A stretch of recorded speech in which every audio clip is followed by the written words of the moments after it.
We all want to feel peace in our lives. Peace in our choices, our beliefs, our relationships, and our environment. I've learned that this desired contentment is often found through holding on to less. When we pare down what we own, what we consume, and what we value, we're left with what's intentional, a personalized curation of what is important and true and useful to us. I'm Shannon Leyko, and you're listening to Paring Down, a podcast aimed at helping you declutter not only your home, but any area of your life that's overwhelming. Here, we're having interesting and honest conversations about the physical and mental clutter that drowns out what truly matters to each of us. And together, we'll learn how to pare it all down, not for the sake of perfection or becoming rigid, rather so we can move through life with less overwhelm and more joy, wisdom, and peace. Hi, everybody. So glad to have you here. Welcome back. I have to tell you that this is the last week that I will be recording this summer before my kids go back to school, which means that if you hear screaming children in the background with the babysitter, or today we actually have a house cleaner, which we literally only get once a year. They're here earlier than expected this morning. Love that for them. I hope that they have a free Friday evening since they came here early. But anyways, wasn't expecting that. And I had set aside this time to record. Anyways, this is my last week of having to tell you that I'm really sorry if you can hear real life going on in the background. I am but a human. And it's actually funny because this past week on my socials, it has been utter insanity. Like those of you who have been listening for a while now, thank you so much for being such, supporters of the podcast and of my Instagram, which is, at paring_down if you happen to not be following for so long. It's meant the world to me. And now you have new friends here in the arena. Okay. There are now 42, 43, something like that, 1,000 followers on Instagram of my Instagram handle. What's happening? And 53,000 on Facebook, which is wild. And the podcast numbers have totally spiked, kind of in correlation with the fact that I had a reel go viral that brought a bunch of new people to my little decluttering corner of the internet. So suddenly, many people think I am not a real human. You would be shocked at the comments, especially on Facebook. Like, Facebook is the home of vitriol.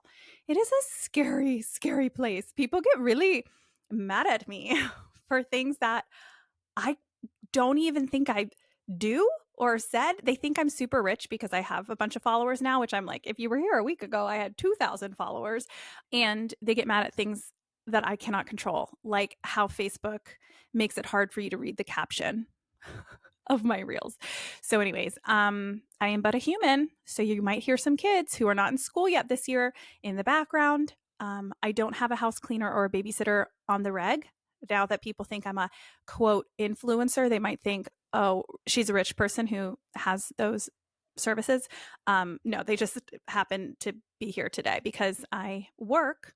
And so once a week I have a babysitter on Fridays so that I can get work done. Because we live in these United States of America, or at least I do, where childcare and work hours absolutely don't coincide. So that's fun. And then also we have house cleaners because we are hosting a bunch of people over this weekend, and my baseboards haven't been cleaned since the last time the house cleaners were here. This is a decluttering podcast. I'd like to pretend that I have the entire swath of home management completely under control. But if we're being completely honest, I'm just really good at getting rid of stuff. But the cleaning stuff, it's not great. It's not great in the Leyko household. It's not that consistent. So if ever we have people over, which in a large group, it's a good excuse to just have some house cleaners over. And that happens literally once a year because I am a hermit. I mean, we have people over, just not, 30 at a time. And when they come over individually, don't get me wrong, I don't clean my whole house for people. I've talked about this before, about how I don't think we should try and put on a mask of perfection when we have people over to our house, because we want people to know we're human and not perpetuate this idea that we have to be ashamed of living in our homes. So it's not that, but my child's potty training. No one wants to smell the pee that has seeped its way into every corner of the bathroom. Did you hear that, real life? That's my dogs. They just discovered that there's cleaning people outside of the door. Neither of my dogs are intimidating, let me tell you that much. If they were to get out and see the cleaning people would be like, what are these two teddy bears attacking me? People always think Chai, if you follow me on Instagram, they think our larger dog is like very big because when you see her to scale next to Noma, our smaller dog, she looks large and in charge. In fact, Chai Chai is barely considered a medium-sized dog. Some people would still consider her a small dog because she's only 30 pounds. But Noma weighs 5 pounds. Noma is the size of a beanie baby, so she makes anything look big. But anyway, they are both doodly, furry, little redhead dogs they look like a stuffed animal. They don't look anything like a ferocious beast. So, but don't tell them that because they think they're going to protect me from the mean cleaning people. Well, anyways, thanks for letting me get through that fun little intro with you. We should dive into what we're actually talking about today, which is I wanted to kind of bring you along with me as I talk through some of the problem areas in my house, like that build up clutter or that they get disorganized easily, just places that needed a little bit of a refresh. Because as much as I love talking about intentional living and routines and a bunch of the things that we've talked about over the last couple weeks of the podcast, I think the majority of you are here because you want to declutter your houses. You're tired of all this stuff. So I don't want to ever not address this practical level of decluttering for too long as we go and explore other avenues of simplicity. So today we're real deep in the decluttering world. Now, if you have problem areas in your house, it's usually that you have too much stuff. So there's a clutter problem or actually there's a system problem. So what you've done to organize this space just isn't working out. So clutter and systems are the two things we're going to be talking about today. And I'm going to be talking about my own house today because sometimes the best way to figure out how to take action on your own problems is to listen to areas that other people struggle with and get some ideas. So I'll be sharing what I've been struggling to stay on top of in the past or maybe in the present and what I've done about it. The 4 areas that I'm covering today are our primary bedroom laundry system, to be specific, the art closet, the top of the kids' closets, and the board game closet, which is also just the coat closet. So these are the areas of my house that drive me nuts. So let's start with the kids' closets. Because kids' closets are weird, right? Like their clothes are so little. And even if you have a ton of kids' clothes, which hopefully you will be inspired to declutter as you listen to this podcast. But even if you have a lot of kids' clothes in there, usually you also toss in other stuff because kids just come with stuff. So I actually went into my kids' closets before I decluttered them recently and was like, what all is in here? Because they're not super cluttered, but they did feel like the shelving on the top was like a wee bit out of hand. So in my 3-year-old's closet, we had a humidifier because both of my boys are really prone to croup. So that, in the winter when the air gets dry, they need that. So a humidifier, we have an extra mattress for our adventure van. So we don't use it yet, but when our kids get a little bit bigger, we have this custom mattress that goes on the floor of the van for one of them to sleep on. If you haven't heard about our adventure van, it is a good time. I have a whole episode about it. If you just Google or look up Paring Down Podcast van, you'll probably see the episode where I kind of spell it out for you how that works. But anyways, a humidifier, a mattress for the van. We had sentimental clothing, like the one small bin of clothing that I want to hold on to, like what they came home from the hospital in. So my 3-year-old sentimental clothes and my 6-year-olds both in there. I keep the boys in one because a lot of times they just share the sentimental clothes. A lamp that he almost kept breaking, so I'm not going to keep it next to the rocking chair anymore until he's old enough to have a lamp without using it as a weapon. We had old children's books that I read growing up, but my kids aren't quite old enough for. They're like longer chaptery type books. I have those in a box. In there, spare kid blankets and pillows. Not many. I have 1 spare pillow and 3 blankets, which have come in handy for this summer at summer camp. They had to take a nap at camp, so I send them with one of the blankets.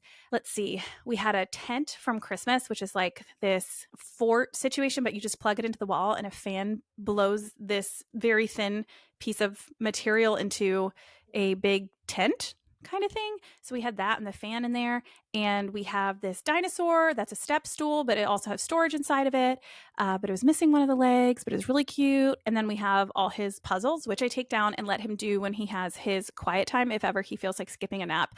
Sometimes instead of doing puzzles, he does crazy things like, I don't know, tear apart his his wooden fire truck bed with his bare hands. That's what he did last week. I wasn't paying attention on the monitor. I thought he was sleeping. It was awfully quiet. And then I checked on him and his bed had been torn apart. Like he tore out the nails. So 3-year-olds are a lot of fun. So that was his closet. My 6-year-old had seasonal books, so we don't keep like Christmas and Halloween and those fun little books out in the main book area. It makes them more exciting for the kids, and also they don't get in the way when we're trying to choose books on a daily basis.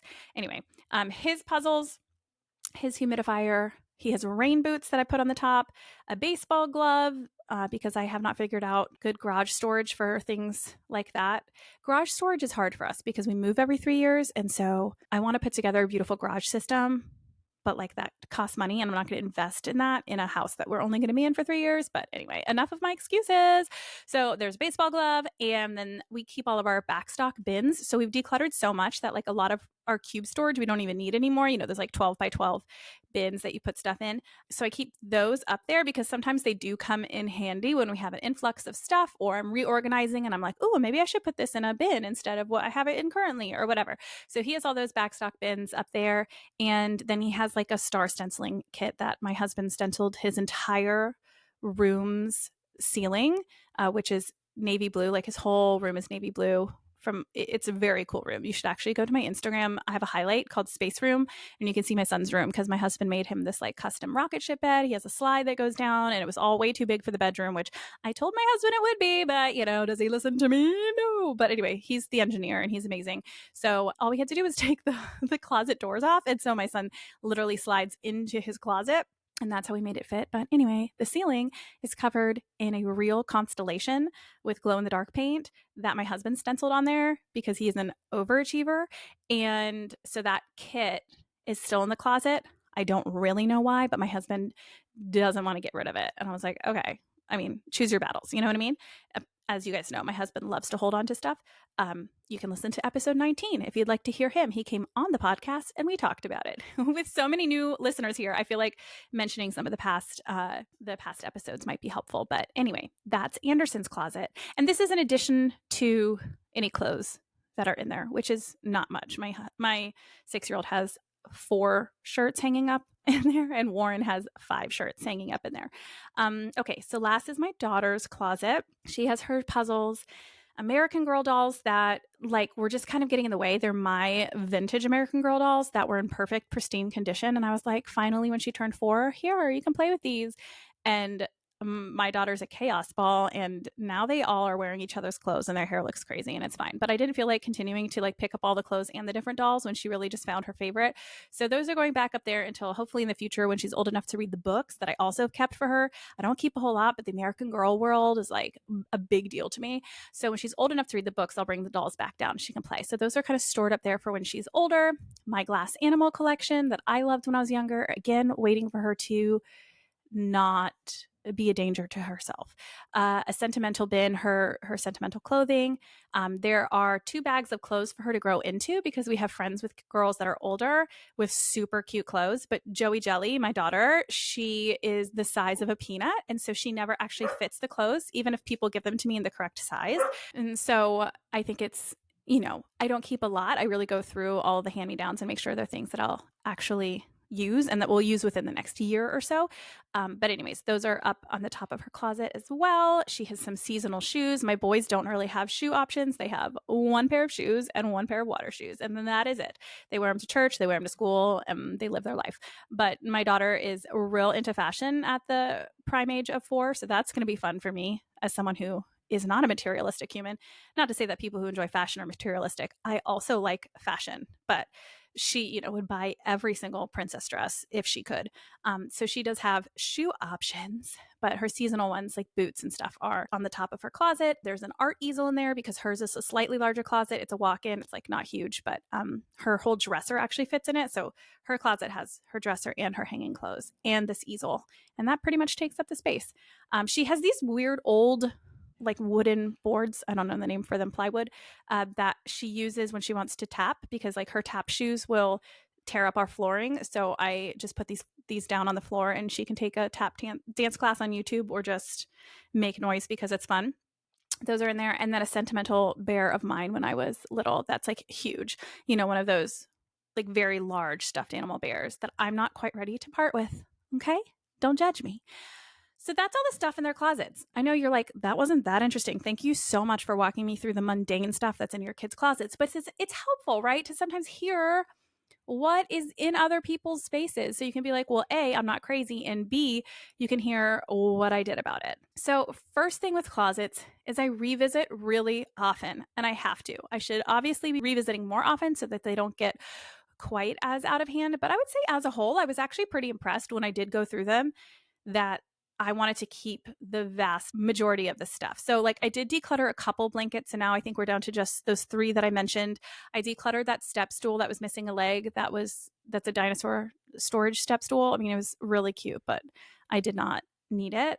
I'm trying to think of a safe way for her to use the glass animals, because she's not like eating stuff and throwing things against the wall. So she could probably play with glass animals.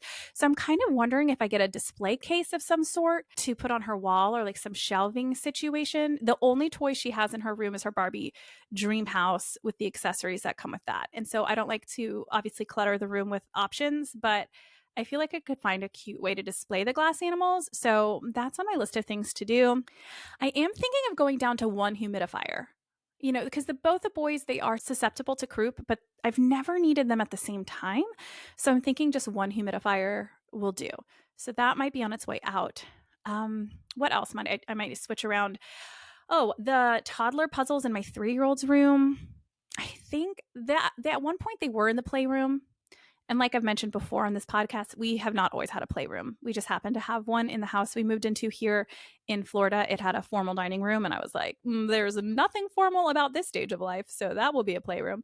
And so the toddler puzzles were in there, but I don't like them to be able to really have access to the puzzles, because then it's just puzzle piece mania and it's not actually them working on it. But yeah, we'll see. We'll see about that.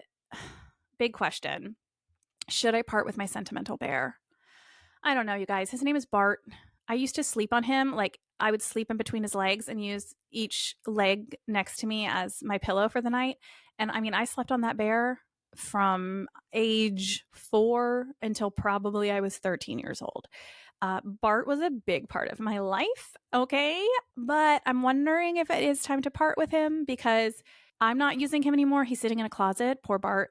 And Jelly Donut, she's not like particularly attached to him. So is he serving a purpose, or can I just I have pictures of me and Bart, and can those live on as Bart's memory? I don't know. I'm thinking maybe it's time. Tell me in the comments of this podcast, or DM me and be like, Shannon, get rid of Bart, or tell me, Shannon, don't get rid of Bart. He is a family member. Okay, we're going to move on to the next space outside of kids' closets. That was a problem area in my house, and that is the art closet. So this is a perpetual problem area because my kids have access to the art closet. And as we know, kids are they can make a mess out of literally anything, especially arts and crafts. I mean, that's prime tornado material. So I want them to have access, though, because it makes them be really creative. We don't have a ton of toys, and so they use that for entertainment, which I think is great for their little brains, and I love it. But that just means I, again, have to revisit it a lot. I did go take everything out, though, relatively recently and reorganized. It's going a lot better. First of all, I left a lot more space. I decluttered a ton of workbooks. My son, my oldest, loves workbooks. And so I had been kind of like a sucker for those because, it's educational. But then I realized he had outgrown most of them. He'd used the pages in a lot of them. And so I went through, and now what we do is we take a couple pages out at a time and put them in a clipboard. So he's not doing the pages as they're inside the book. And that helps us know that we're actually using the pages in the book. And he's not overwhelmed, flipping and just, drawing a couple things on one page and skipping, and it gets really confusing. But we're actually, intentionally using these books. But there's a lot fewer of them now. So I was able to leave, instead of having those vertically organized, I had them, you know, all in a row, like you could see the spines on a bookshelf type of a situation. Now there's only like 5 of them, and I stacked them on top of each other in a pile. And that makes it a lot easier for my son, because instead of like ripping one out and then he doesn't want to put it back in vertically because that's a little bit more of a challenge, he can far more easily just kind of like throw them back into a pile in this one section. And so while vertical storage does give you more space, this is an example of how decluttering is more important than organization, because vertical organization's harder to maintain. So just have less, and then you can just stack them, and that's easier. So that's going well. We parted with a lot of Play-Doh. I was like, how did we get all this Play-Doh? What is happening? And so I just was like, my kids don't need this many color options. And most of them were mixed anyway. So that really opened up a lot of space in the art closet. I gave up on perfectly organizing our paint. I just have this like wooden box, and all the paint is in there. You guys, I am so sorry about Chai. She just cannot get it together. And then the other thing I did was, part of that vertical storage with all those workbooks were coloring books for the younger kids. And I've actually decided to separate those out because they can't really use those without my help anyway. I mean, my daughter can access the art closet, but she's not normally trying to get into the coloring books by herself, and she can just ask me. And so anyways, they are now in a bin that has a lid, and that has made the book situation explode way less often too. Just keeping my son's workbooks where he likes to go through them. So now he's not sifting through the younger kids' coloring books as well. He just has his little stack of workbooks there, and then their coloring books are separate, and they can ask me when they need one. So that's been working out really, really well. So once I did that huge declutter of stuff, I decided I wanted to do a lot more bins in the art closet with lids on them. That was huge. And then we separated again with the vertical storage with like markers, crayons, and pencils. Like, it just never works for us. Like, the vertical storage is just hard for my kids. So now we just have kind of pencil box size little bins that one has crayons, one has markers, one has pencils, and that has worked beautifully for us. So letting go of vertical storage has really helped our art closet, and then just doing a massive declutter, honestly. And we do keep all of our backstock because, like, glue can come in a pack of 10 or whatever. And we've been gifted markers, and we have stuff like that. So I don't keep any of that in the art closet anymore. That is now in our office closet, which I've also decluttered enough that there's space for that now. And so keeping only what my kids are allowed to use has been really helpful, because they would always try and break into the new stuff. And it was just a waste of stuff, and it always caused a big mess because I tried to keep it high enough that they wouldn't get to it. But then that made it like even more appealing, because they were like, ooh, we can parkour our way up this shelving unit and get to that. So that's been helpful too. All right, next was our adult laundry system. What I mean by that is that I'm pretty good about laundry. I do it like every day, and I have for about a year. No, every other day. You guys know my laundry routine if you've been here. But anyways, I do some form of laundry every day. But the point is, it hasn't been overwhelming for quite some time, except for this one piece. I fold everyone's laundry, and then I put the 3 kids' piles back in the laundry bin so that they don't tear them down off of the entertainment system that I fold on, because the second I leave the room, they'd be like, ooh, I want this shirt at the bottom of the pile, tug it out, and the whole pile falls over. So I've learned quickly that I need to immediately put them back in the laundry bin before I start moving to put things away, so that the kids can't reach in and pull something from the bottom of the pile. Oh, practicality of being a parent. But what I would do is I would take our piles, my husband's and mine, and I would just quickly walk them over into our bedroom and put them on the bed. And then I'd leave, and I'd put all my kids' clothes away. And then my piles would just stay on the bed. And they would stay there. And so then I'd want to go to sleep, and you'd think, oh, she's a responsible human. She'll just put those in her drawers before she goes to sleep. No, wrong. I would put them on the floor, still in a pile, and then go to sleep. So I would have piles on my floor, and that was no bueno. So I needed to figure out a new system. So I actually ended up reorganizing where all my clothes were. I realized that my dresser drawers, which are next to the bed, should be easy to put away stuff that I wear on a daily basis. I used to have the bottom drawer was like full of jeans. I don't wear jeans like ever, especially in Florida. Maybe when I move back to Alaska, if we move back to Alaska, there was that kind of stuff in there. And I was like, this is dumb. I should put in like my joggers, which I wear, and some shorts in this space and keep my jeans and leggings in the closet that's attached to our bathroom. That's like where all of our hanging clothes go. And we have some bin organization in there. And so I just switched that around. Also decluttered even more because again, with the vertical organization, I gave up file folding shirts. And let me tell you why. File folding shirts, which means you kind of roll them in a fashion where you can see every single one that's in your drawer easily, right? Like they just file one after another instead of making a pile. That works really well when you're trying to see all of your different options and when you have more clothes. But what I have found is if I, very much declutter, it really takes away that need for file organization. And I noticed that I, again, am lazy. And so if you're filing clothes away, you kind of need two hands to line them up and make them go in their little file, domino line. And that annoyed me. And so it made me not want to put my clothes away. So I severely decluttered my shirt drawer. And so I have like three little subsections of that drawer. On the left of the drawer are my t-shirts, the center are my fitted shirts, and on the right are long sleeve. And now all I do is I plop them in one of those three piles. It takes one hand instead of two. And if I need to find one, it's not hard to kind of flip through the pile because they're not, squished in there. There's 5 or 4 of each type of shirt in the pile. So I can easily get the one out that I want. I don't need to be able to have them file folded in order to see them. So that has worked really well. Again, decluttering goes a long way. Another thing that I started doing was I don't separate piles anymore into mine and Aaron's because that didn't make sense. What I really needed to separate them into was ones that I need to put away in the closet and ones I need to put away in the dresser. So that way I can just grab the dresser one, turn around and put all that boom, boom, boom, boom into our dresser drawers. And then I can take the other pile and walk my little hiney through our bathroom into our walk-in closet and put the stuff away there that needs to be put away. So that just made more sense than separating into mine and Aaron's. I'm separating into where am I taking them. And guys, I've got good news. I actually made those adjustments about 2 months ago, and I have not put a pile of clothes on the ground since. What? Isn't that amazing? I mean, it's not magic, but it's a little bit magical.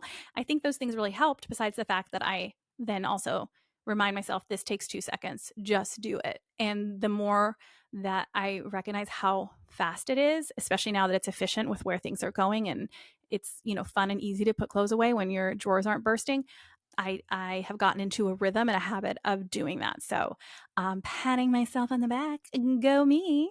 Last but not least is our coat closet where we keep all of our board games and our winter coats. I do have more winter coats than a minimalist in the purest form would say to have, but also we lived in Alaska. And so I have like a pea coat type situation. I have a parka. I have a raincoat. I have like a puffer jacket, and then I have a fleece puffer, or kind of not a puffer. I don't know, just like a fleece jacket. So that's 5, which is like extreme when you live in Florida, but like we probably won't live in Florida forever. So whatever. And then my husband has multiple as well. So we have those coats. I'm really good with how decluttered those are. I went through, triple checked everything. I mean, I've decluttered a lot of coats since we have moved to Florida. When we first got here, before my intense decluttering journey, I probably had 12 or 13 coats. So 5 is pretty good. And there's plenty of hanging space in our coat closet. And it feels good right now. But what was the problem was the board games. Those were on top. And then on the bottom, we have 2 baskets where my husband and I kept our gloves and hats and like scarves, wintry moments in there, as well as masks from 2020, baby. So I took all the board games out. And this is a case that vertical storage actually helped. So my kids would inevitably always want whatever game was on the bottom of a pile. And that was miserable. So I now have all of the ones that they use regularly in a vertical lineup. So nothing is stacked on top of another, and that makes it really easy to grab them. And they're decluttered enough that we have the room to do that, except on like the very left side of the closet are kind of adult games that we don't use very often, but my husband doesn't want to get rid of. And those are stacked, but they're all to the left. And obviously, if we're trying to get one out, we are adults and can get the step stool and get those out in a non-chaotic fashion. But when we're just trying to grab a Hungry Hippo for the kids really fast, now it's super easy, or Candyland or whatever. I also got another little bin with a lid on it. I didn't get it. I got it from my son's closet where I kept all the ones that we have, not needed in the past when we've decluttered. Went and got one of those with a lid. And that's where now we keep like our Uno cards and like a little bag of dominoes, and he has these scavenger hunt flashcard type things. So anything like that that's smaller, now I'll live in that bin, which is again part of the file fold. I know that the vertical organization. I know some people will be like, oh, take all of your games and put them into like little plastic bags, and they have these mesh bags or these smaller plastic briefcase looking containers that take up less space. But I like keeping games in the box because my kids like seeing the colors and the pictures on the front, and you know exactly which game you're buying. And again, I don't need to lessen the footprint of games if I don't have too many. If we declutter, it solves so many of these organizational problems. The adult winter hats, scarves, and gloves. Did I say that correctly? Scarves and gloves. I did. I went through. I say we. It was me. I went through it. I did ask my husband before I got rid of any of his stuff, of course, but he was actually real compliant that day and realized he didn't need 4 different types of black gloves. So yeah, I really, really downsized our gloves. I got rid of pretty much all of our scarves. I kept one for Aaron and one for myself, but I lived in Alaska for 3 years and never wore a scarf. So I figure if I didn't wear a scarf while I lived in Alaska, I'm probably not going to. So that made those bins not feel like they're going to pop open at any second. And that just made the bottom feel a lot less worrisome. And then the masks I ended up hanging on a hanger. So those are like hanging next to the coats, and I only kept one for each of us in the family, like just in case. You never know what's going to happen. You know what I mean? Oh, the other thing I wanted to say that I did was that I did all matching hangers in there. Again, I didn't buy them, but because I've decluttered enough, it opened up so many different hangers that I was able to kind of get rid of any that didn't match and just use wooden hangers in our coat closet, which looks super nice. All right, that's it. Those are my 4 big problem areas. Hopefully they won't stay problem areas forever. Some of them, like the art closet, I know are bound to always need a refresh. And the kids' closets, as they grow up and they get new things and different things that we kind of shove in there. But I hope that gave you some ideas for your own trouble spots, and that you just take a time to go through it. It's not worth hanging over your head with the art closet looks crazy or the kids closet looks crazy. These things are actually pretty easy to declutter. They can go pretty quickly if you just buckle down and do it. So I hope that listening to me talk through it today, even at the laundry system, I hope that just gives you some inspo to make your life easier, to set up systems in a way that works for you, and just get rid of your stuff, because then it makes everything easier. It's easier to put things away. It's easier to keep things in order. You don't need to do all the fancy folding and filing of stuff. You can just plop them in because there's only a few, All right. Thanks for being here. I can't wait for the guest that you're going to hear next week. She's one of my favorite people on the entire planet, and you have to tune in. Okay? All right. Love ya. See you next time. You just listened to an episode of Paring Down with me, Shannon Leyko. If you enjoyed the show, it would mean the world if you can leave a review wherever you listen and share this episode with a friend. Those reviews really are what keeps a podcast on its feet for the long haul, and I will read every single one with a huge smile on my face. So thank you ahead of time. If you're watching on YouTube, don't forget to hit subscribe. Also, be sure to follow along on Instagram at paring_down, where I offer lots of tips and inspiration for paring down, along with what's new here on the podcast. Till next time.